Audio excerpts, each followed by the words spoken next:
우리 이사야서 19장 18절에서 25절 부분입니다. 제목을 행복 그랬습니다.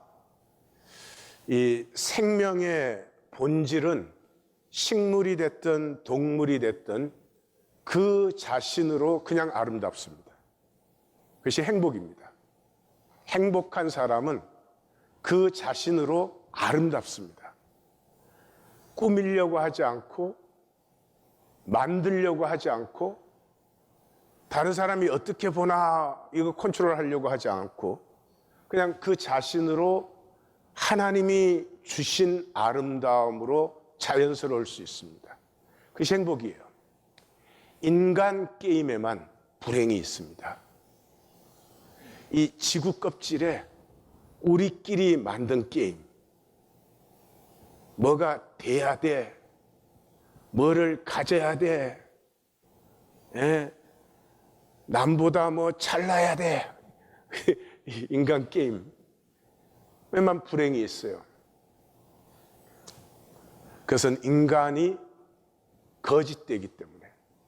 이 피조물 중에 거짓될 수 있는 건 인간밖에 없잖아요.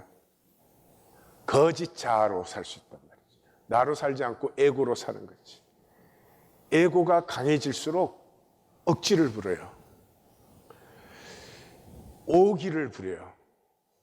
그리고 원하지 않지만 천박해져요.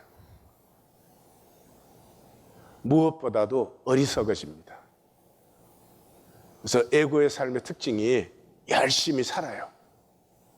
그리고 뒤돌아보면은 결코 이렇게 살고 싶었던 것이 아닌데,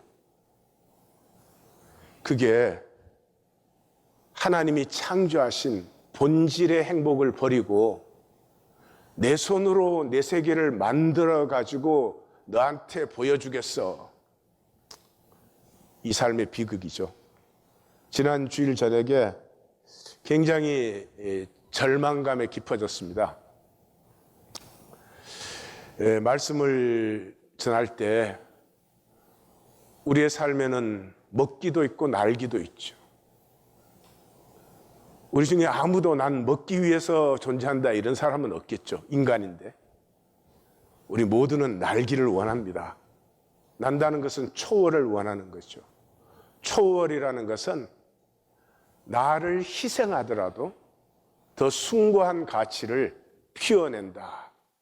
사람은 다 이것을 원하고 이것을 갈망하는 것이 있죠. 그럼에도 불구하고 이 현상 세계에 사는 우리는 먹기에 사로잡혀 버립니다. 얼마나 더 가지나, 얼마나 더 뭐 잘났는가 등등. 그 저녁에 집에 돌아가서 우리 중에 대부분은 전환하지 못한다. 뭐 원하지 않아서도 아니고 잘못되어서도 아니고 뭐 나빠서도 물론 아니죠. 왜 전환되지 않는가? 본질이 있는 것은 다 알지요. 제 설명을 안 들어도 알지요. 꽃이라는 현상이 있으면 이런 현상이 피어나게 한 안 보이지만 생명이, 본질이 있음을 알지요. 그런데 우리가 느끼고 우리에게 실제가 되는 것은 이 현상이에요. 본질은 실제로 경험되지 않고 느껴지지가 않아요. 그래서 실제가 아닌 것을 살 수 없어요. 우리가 아무리 원한다고 해도 살 수가 없어요. 그렇기 때문에 우리는 본질을 살고 누리지 못해요. 예수님이 니고데모에게 그랬죠. 바람이 임의로 불매 내가 그 소리는 들어도 어디서 와서 어디로 가는지 알지 못하나니 성령으로 난 사람도 다 그러하니라. 다시 말해서 의식으로 되지 않아요. 이 본질 세계를 알고 보고 느끼고 누리는 것은 인간 의식으로 되지 않는단 말이에요. 의식은 현상에 관한 것이에요. 그러니까 의식으로는 현상에 관한 것을 이해하고 알고 만날 수는 있지만 본질 세계는 못 만나요. 그럼 어떻게 하냐? 사실은 그래서 더 간단해요. 예, 무아. 본질은 무아 상태에서 누리는 거예요. 막 나는 이래야 돼, 저래야 돼. 그게 툭 내려지는 순간에 그냥 그렇게 안타깝던 세계가 천리말리 쫙 떠나가 버리고 나와 함께하는 세계의 아름다움과 행복함과 만족함이 쫙 차서오릅니다. 이상한 얘기가 아니고 우리 일상의 얘기예요. 엄마가 아기를 안고 있어요. 엄마가 아기를 안고 있을 때는 엄마가 아기를 의식하는 것도 아니고 이 눈이 지 애비를 닮아서 또 작구나 뭐 이런 게 아니고 그냥 이쁜 거고, 또 아기도 엄마에 대해서 의식이 아니고 존재 전체로 엄마의 사랑과 그 좋음을 그냥 느끼는 거예요. 그래서 엄마와 아이가 이렇게 하나 되어 있을 때는 무슨 이 아이가 커서 어떻게 될 것이냐, 지금 이 아기를 기르는 우리의 상태는 그런 것은 저만치 물러가고 그저 하나 된 행복감이 가득히 우리를 채웁니다. 의식의 세계가 내가 중심이 되어서 만나는 세계라면 본질의 세계는 나를 잃어버렸을 때 만나는 세계예요. 그 현상, 우리의 본질 세계를 방해하는 현상은 중독적이에요. 중독적이다는 그 말은 현상 세계는 단절된 세계거든요. 우리는 현상에 있기 때문에 우리가 단절된 것처럼 느껴요. 사실은 단절되면 아무것도 존재할 수 없죠. 예. 그런데 단절된 세계이기 때문에 멈추면 소멸해요. 예. 그래서 이 현상이 바빠지면 바빠질수록 우리는 거기에 더 매달려요. 그게 점점 더 집착합니다. 그 집착하고 나서 그 흐물을 알아요. 저희가 지금 경험했어요. 오히려 사실은 자기의 삶이 망가지고 있는 것을 봅니다. 그런데 다른 초이스가 없어요. 그거에 매달리는 수밖에. 자유한 길은 멈추시면 돼요. 임재 안에서 멈추시면 돼요. 그러면 내가 살아야 될 것과 하나님에게 맡겨두어도 괜찮을 것이 선명해지죠. 또 우리에게 갈망은 사람이라면 다 있죠. 본질 세계를 알고 누리려고 하는 것은. 그런데 그 갈망이 목마른 사슴이 시냇물을 찾아 헤매인 같은 그런 갈망이 아니에요.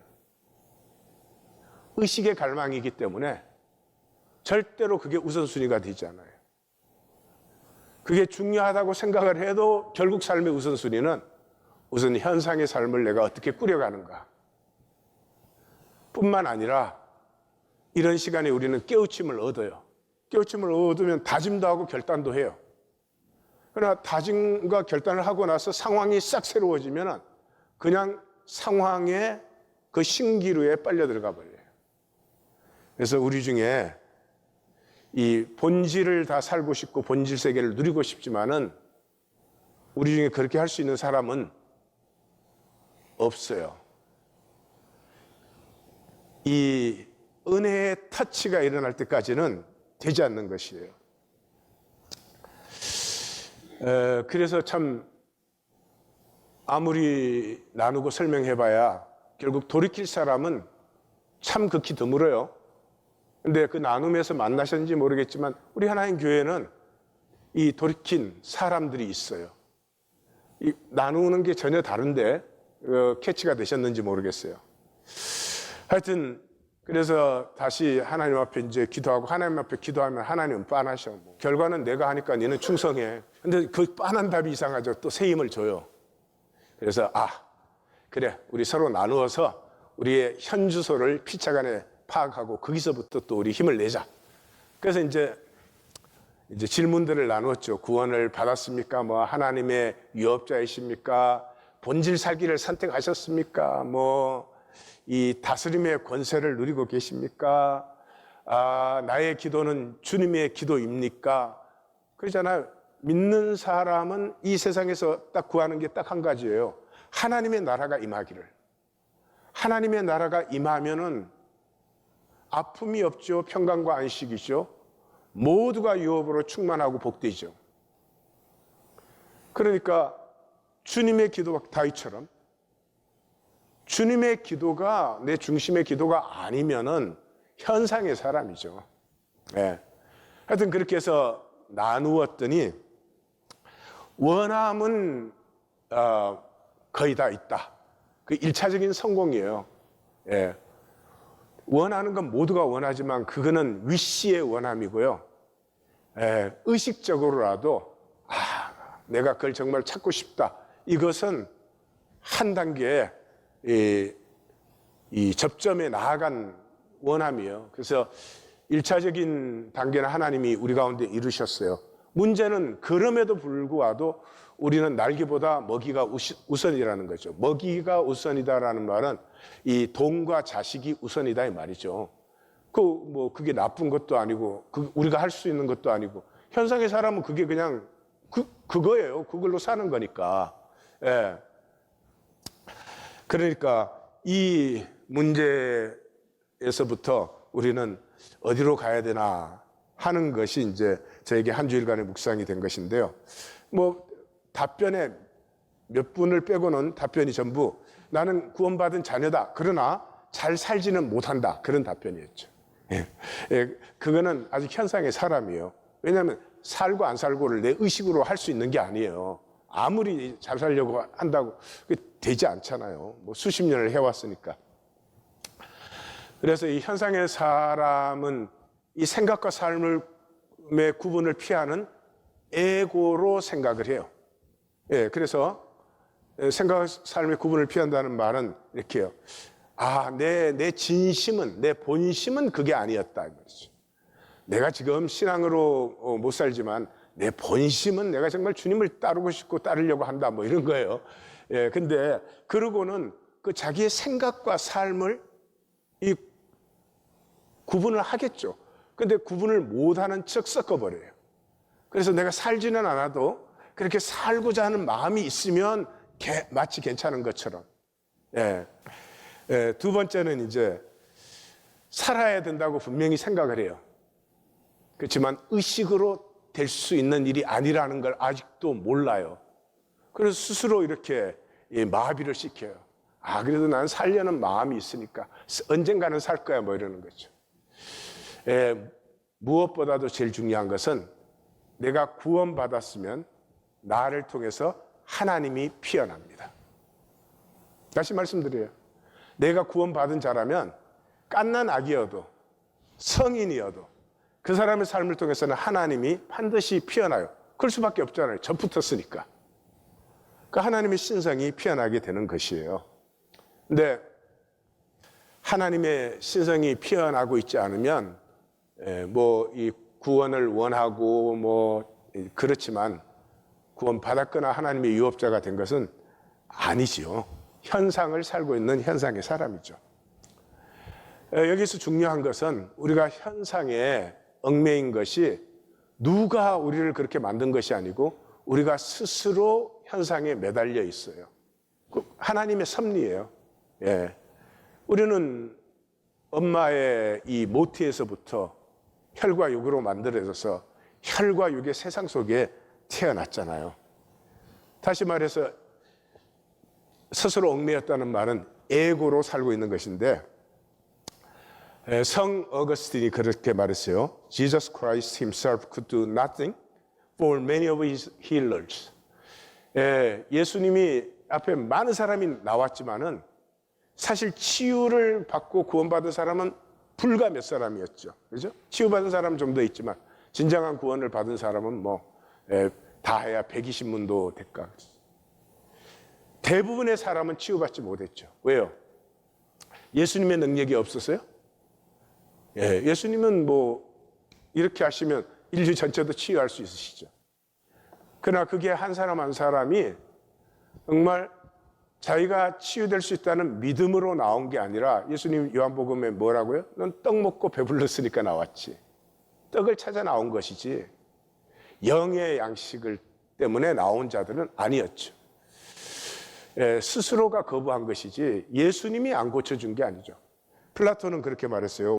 One could not make a slave out of free man, for free man is free even in prison. 자유한 사람을 노예로 만들 수는 없다. 자유한 사람은 감옥에 가둬도 자유하니까. 맞는 말이죠. 예수님은 뭐라고 했어요? 딸아, 내 믿음이 너를 구원하였으니 평안히 가라. 내 병에서 놓여 건강할지어다. 12의 혈류병 여인이죠. 그 기사에 보면 이런 얘기가 나옵니다. 그 여인이 옷에만 손을 대어도 나을 줄 믿었더라. 기가 막힌 얘기입니다. 이 죄인인 우리가 하나님의 신성과 접촉이 되는 것은 그 터칭 포인트에서요. 예. 또 그 여인이 이렇게 다 치유되고 자기 12해 동안의 얘기를 다 했잖아요. 그래 얼마나 오래 걸렸겠어요. 그러니까 이 딸이 죽어가니까 예수님 모시고 가던 해당장 야이로는 옆에 얼마나 초조했겠어요. 아우, 저 얘기는 가서 우리의 치료해주고 나서 이 집에 상에 앉아서 음식도 먹으면서 나누면 얼마나 좋을까 그랬을 거 아니에요. 근데 그 12회 얘기가 길어지니까 집에서 사람이 었죠. 아이가 죽었습니다. 더 이상 선생님 귀찮게 하지 마십시오. 얼마나 절망적이겠어요. 그런데 그 해당장을 향해서 예수님이 두려워 말고 믿기만 하라. 그게 무슨 말이에요? 이게 마가복음 5장이에요.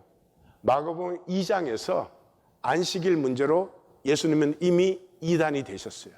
그리고 3장에서 예루살렘에서 온 서기관들, 다시 말해서 이 이단 조사위원회에 의해서 예수님은 이단 바알세불의 능력을 사용하는 자다라고 됐어요. 그러니까 완전히 유대교 해당에서 추방당한 자예요. 그 예수님이 그라사 지방으로 갔다가 다시 돌아오는데 해당장이 그 예수님 앞에 무릎을 꿇고 딸을 살려달라고 한 거거든요. 그러니까 그 종교에서는 뭐라고 말했든지 간에 해당장은 이분은 내 딸을 살려줄 수 있다 하는 마음이니까 해당장이 출교당한 사람 앞에 나와서 무릎을 꿇은 거 아니겠어요? 예수님이 그 마음 지키고 있지? 그 말이죠. 믿음은 본질이 실제임을 믿는 거예요. 종교적 교리 믿는 거 아니에요. 그 종교적 교리 안 믿는 사람이 어디 있고, 요즘은 교회 안 다녀도 기독교 교리는 다 알잖아요. 근데 그 능력이 있습니까? 없지요. 이 느껴지지 않는, 볼 수도 만날 수도 없는 그 본질이 실제임이 만나진 사람은 현상을 디파이 합니다. 이 한국말은 적절한 말이 없어요. 디파이 한다는 건 이 부인할 뿐만 아니라, 거절할 뿐만 아니라 단호하게 이 현상의 어지러운 것 가지고 쓸데없이 나를 어지럽게 하지 마 하는 어떤 오토리티가 들어있는 거부를 말하는 것이죠. 믿음에는 왜 그런 하나님의 권세가 들어있을까요? 믿음의 탄젠트 포인트 때문에 그래요. 믿음의 탄젠트 포인트. 탄젠트 포인트라는 것은 이 곡선의 한 점은 그 길을 지나는 이 직선과 딱 타치가 됩니다. 이게 떨어지면 분리가 되는 것이고요. 터치보다 조금만 안으로 들어오면 인베이드가 되는 거예요. 침략이 되는 거예요. 현상에 있는 우리는 하나님의 은혜가 침략해 들어오면 우리는 파괴되어 버립니다.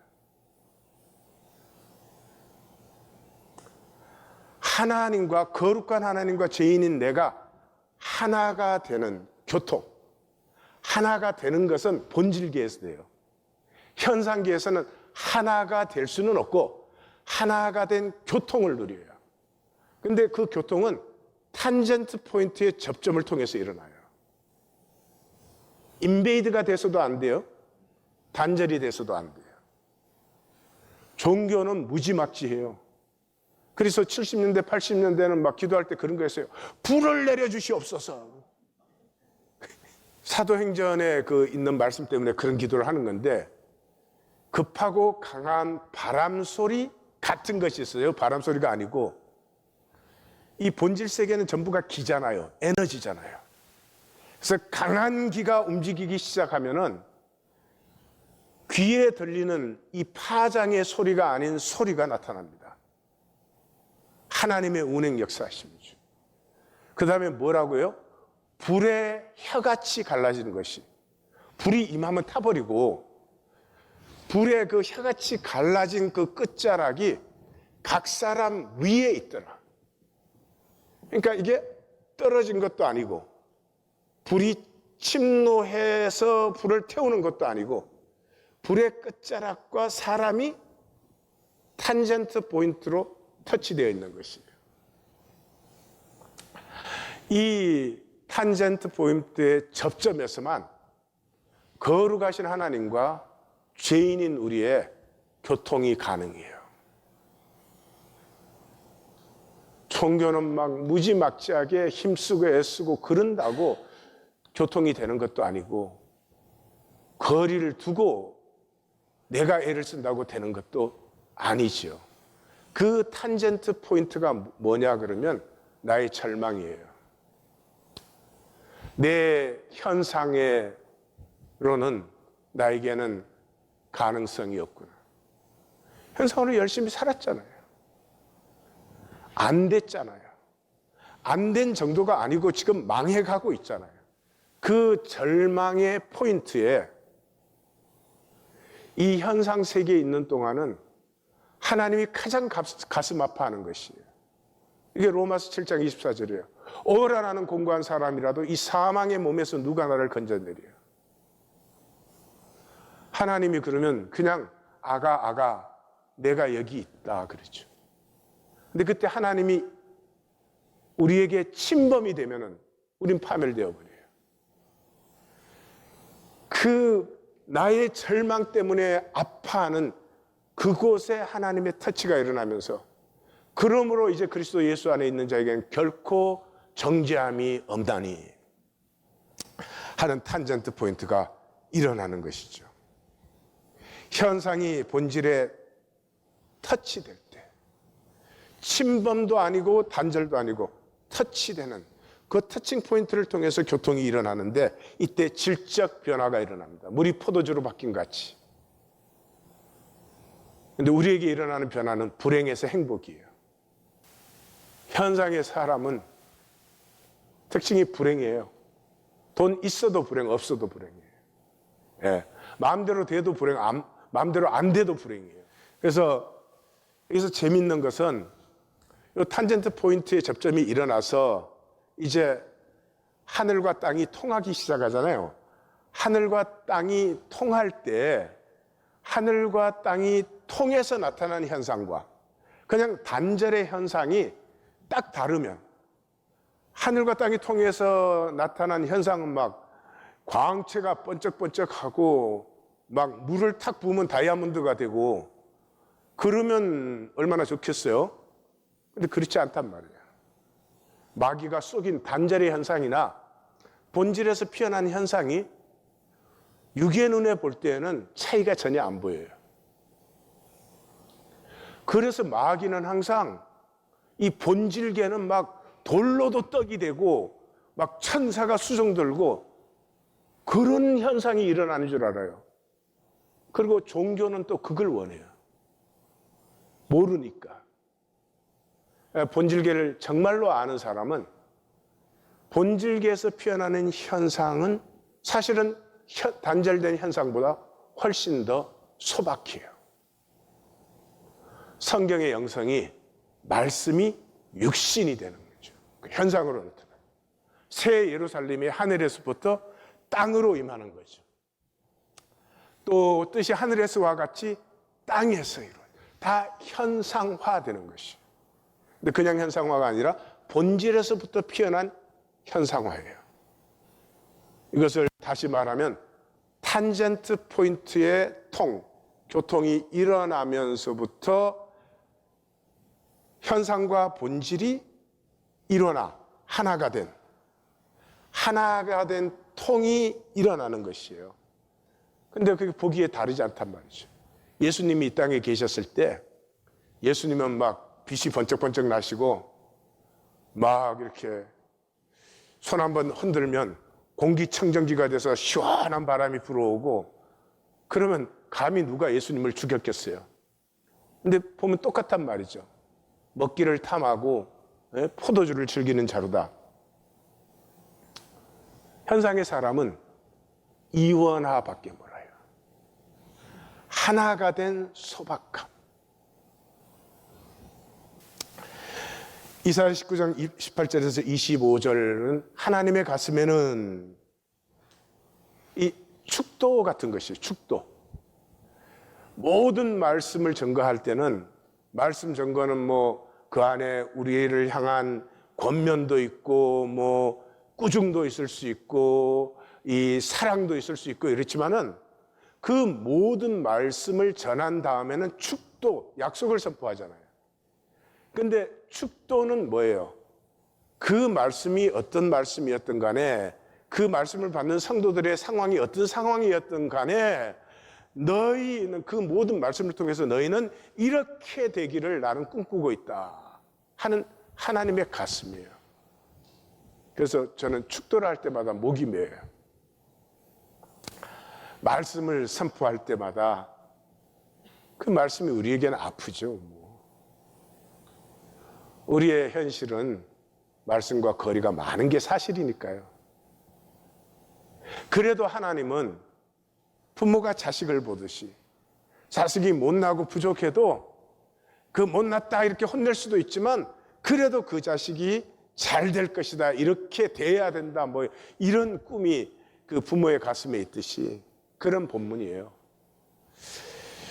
17장에서 20장 전체가 사실은 그러한 것인데 이 역사 속에 숨겨진 하나님의 꿈이죠. 그래서 역사로 시작해서 역사로 끝나요. 그 다메섹 멸망과 에브라임의 멸망을 좀 잘 봐.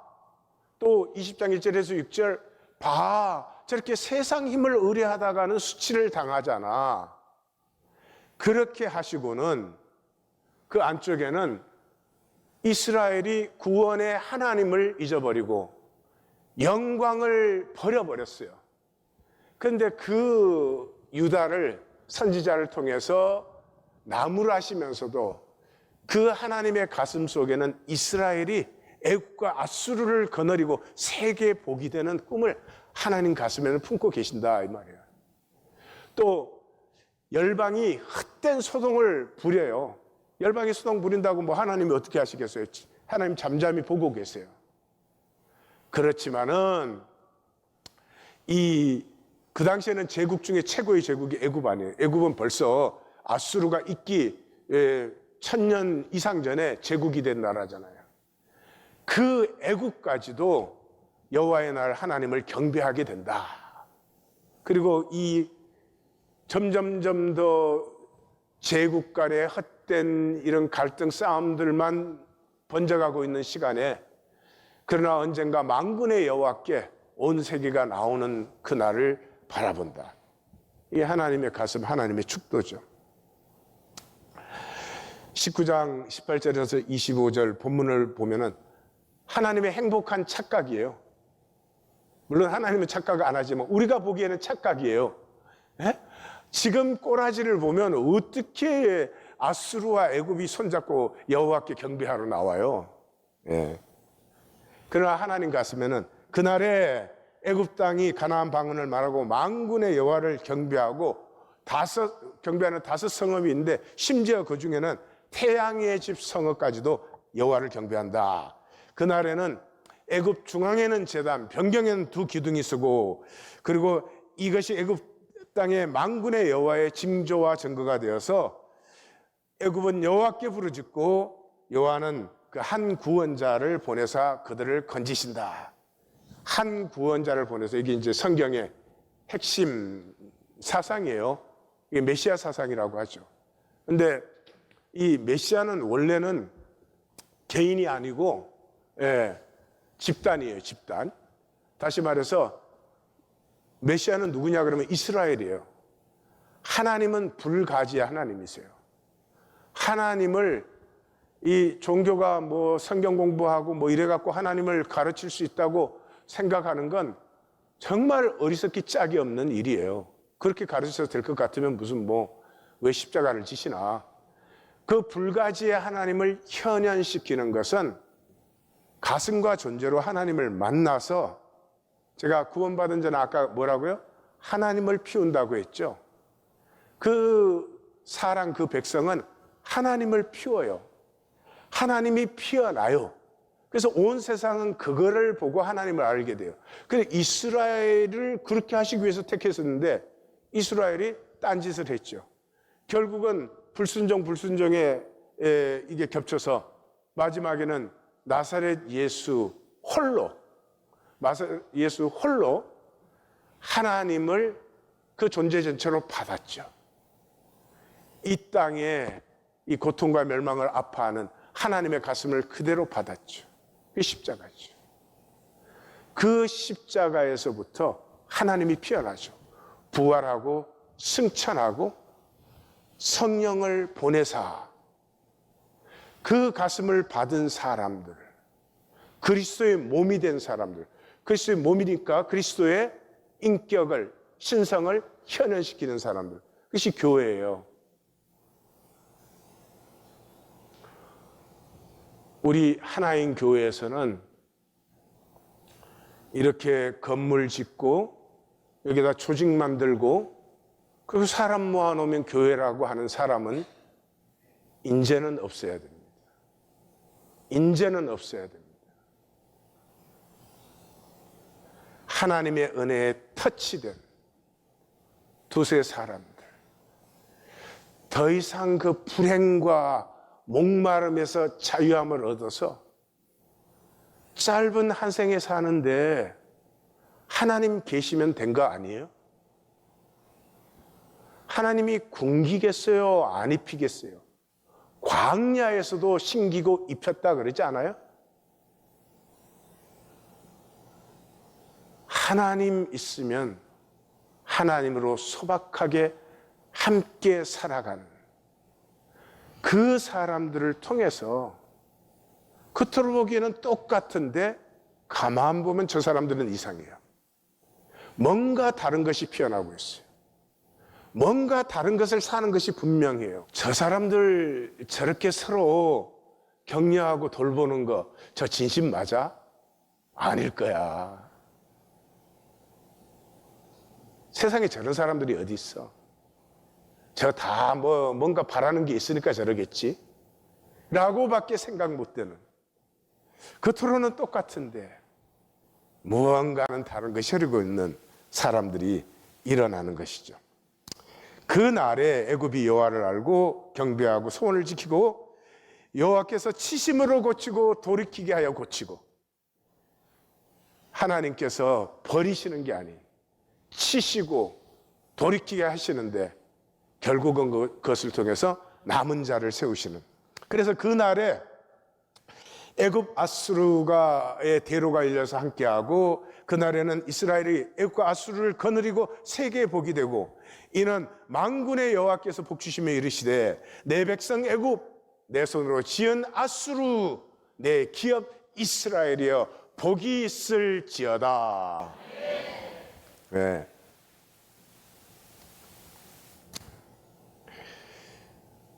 사실 이 본문 묵상할 때 전 가끔씩 그러는데요. 이 지금 현실을 보면은 이거 하나님의 착각도 보통 착각이 아니지.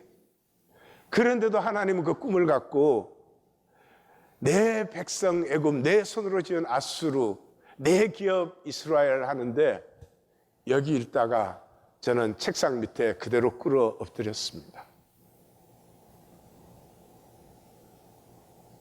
내가 아수르보다 나아요? 내가 애굽보다 나아요?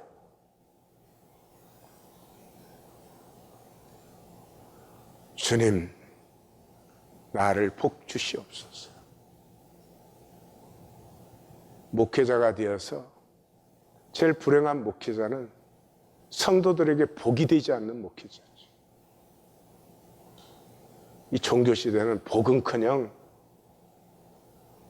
영적 인도자들이 해가 되는 경우가 제가 보기엔 더 많은 것 같아요. 이청준 씨 그 별을 기르는 아이 1976년 작품이에요. 네, 제가 좋아합니다. 이청준 씨는 벌레 이야기는 우리 같이 보았죠. 밀양이라는 영화로 만들어졌고, 이청준 씨의 작품 중에 제가 제일 좋아하는 건 서편제예요. 서편제. 그런데 그 이청준 씨는 이 꿈의 미묘한 일상성. 그래서 이청준 씨 작품을 읽으면 그냥 우리 일상 얘기하는 것 같아요. 근데 자세히 들어보면 일상이 아니고 그 일상을 통해서 현실적으로는 똑같아 보이는데 본질적으로는 전혀 다른 세계인 꿈의 세계를 표현하고 있어요. 이 화자는 자기 이름이 안 나와요. 그런데 이제 그 자기 섬기던 중국집에서 술 취한 손님하고 시비 붙는 바람에 쫓겨나서 그날 아침에 이제 밀가루 골목에 온 것인데, 거기서 이제 진용이를 만나요. 이 녀석은 뭐 휘파람을 쓱 불면서 줄에도 안 쓰고 말이죠. 무언가 당당해 보이는데 어떻게 보면 너무 일찍 애가 달아버린 이런 그 양면성을 이제 봅니다. 그리고 끼어들 생각도 안 하고, 그러니까 넌 줄 안 서. 그러니까 난 누나를 찾고 있어. 그게 형씨랑 무슨 상관이야? 뭐 이러는 거예요. 그래도 분명히 그 잡 찾으려고 온 거 아니겠어요? 그래서 자기 앞에 끼워주고는 이제 그 밀가루 골목에 자주 오는 주인은 어쨌든 그 종업원이 자꾸 쫓겨나는 데니까 그 길을 피해서 이제 둘이 같이 동생이라고 그러고는 새로운 집으로 이제 둘이 들어가게 됩니다. 70년대 중국집 통돌이, 그때는 오토바이로 딜리버리 할 때가 아니죠. 이 어깨 통을 들러매고 딜리버리 할 때예요. 사실 그 한국 사회, 가난한 사회에서도 가장 밑에 계층이죠.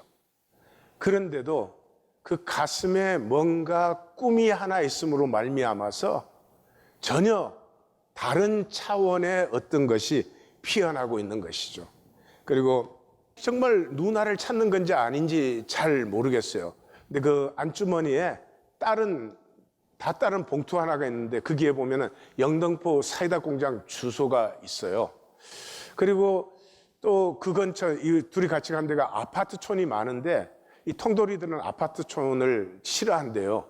왜냐 그러면 아파트촌은 일단 주문이 많고 계단을 많이 올라다녀야 되고, 그리고 또 이렇게 이 딜리버리 가기가 굉장히 창피하대요.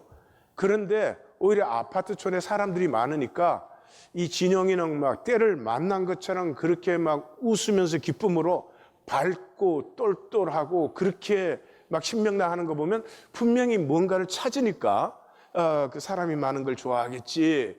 그 밝음을 보면서 화자가 하늘이 도우시겠다 쟤는, 그런 얘기를 합니다.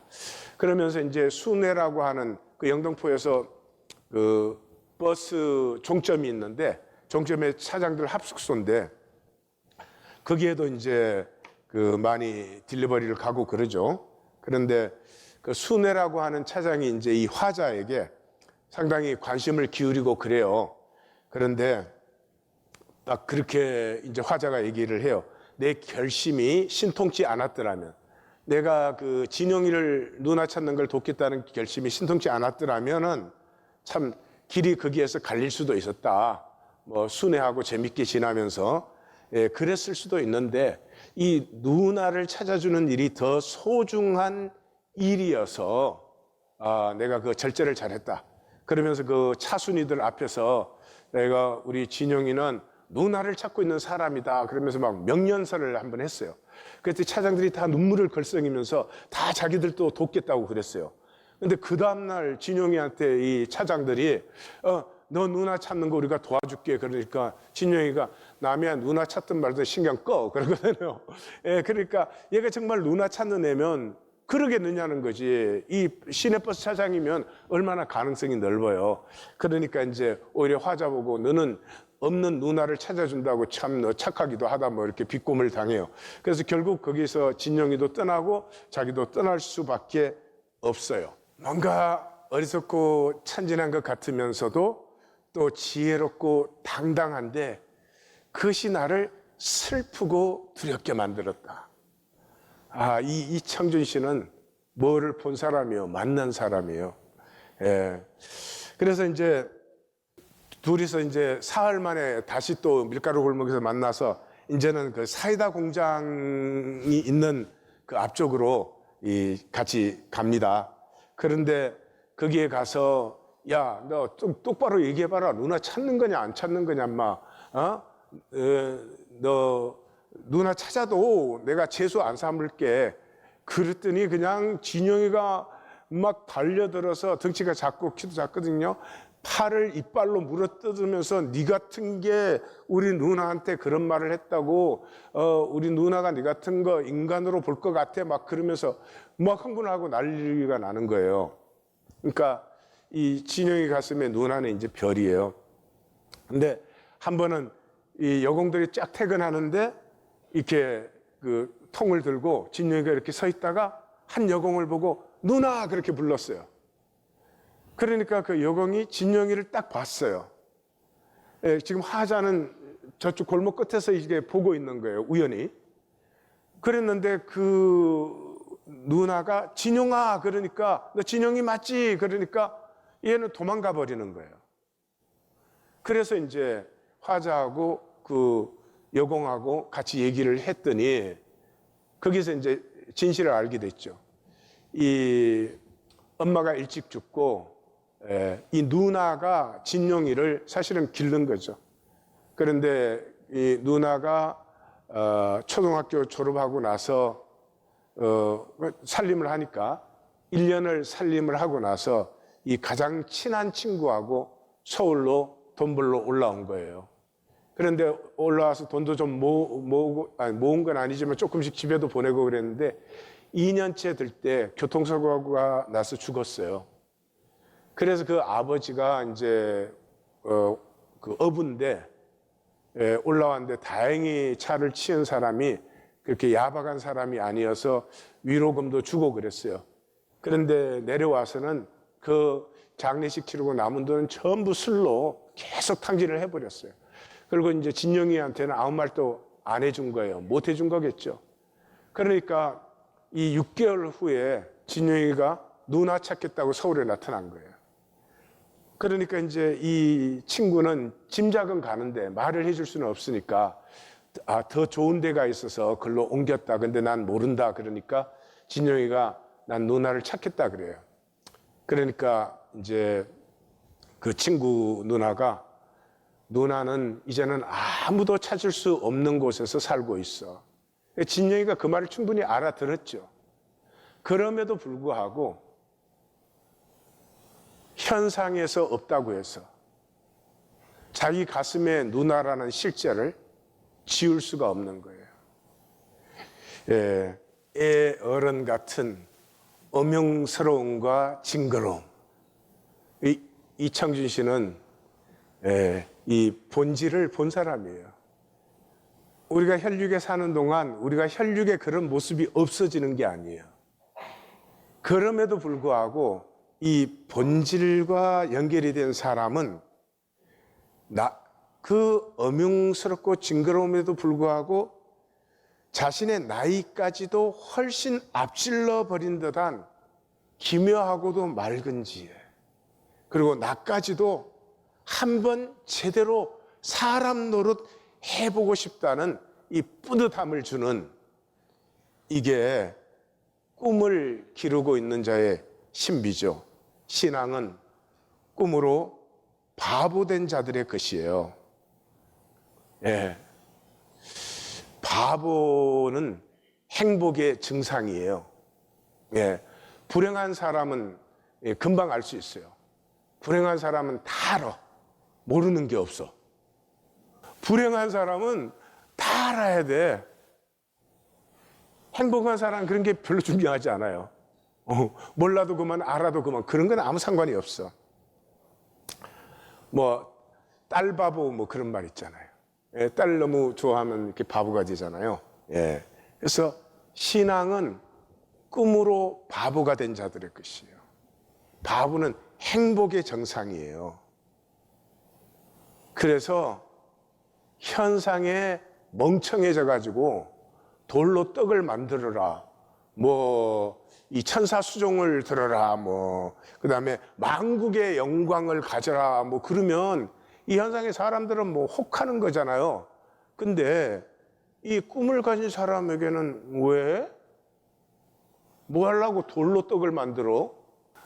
그러고는 현상의 사람은 요리조리 피하는 십자가의 길을 너무나도 행복하게 가는 거예요. 이 소설을 쭉 읽어 나가면 끝에는 누구든지 읽은 사람은 그걸 만나요. 이 화자와 진용이는 앞으로 정말 좋은 길벗이 되겠구나.